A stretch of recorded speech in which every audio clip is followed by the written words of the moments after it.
ആഹാ, അച്ഛൻ പറയണ്ടായി ജേഡിന് എത്തുന്നു. ശാലിനി ഉത്സവത്തിന് വന്നതാവും.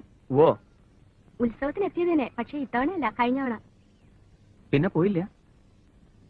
ഞാൻ ഇത്തവണ വരുമ്പോഴെങ്കിലും ശാലിനി ഭർത്താവും കുട്ടിയും ഒത്ത് സ്വരൂപോടെ കഴിയുന്നത് കാണാന്ന് വിചാരിച്ചതാ. അതിപ്പോ ഞാനൊരാൾ മാത്രം വിചാരിച്ചിട്ട് കാര്യമില്ലല്ലോ. വരച്ച വരയിൽ നിക്കണ വെച്ചാ എന്നിട്ട് കിട്ടിയില്ല, നിശ്ചയം. ഈ സ്ത്രീ സ്വാതന്ത്ര്യം എന്നൊക്കെ പറയുന്നത് ശരിയാണ്, രസമാണ് കേൾക്കാൻ.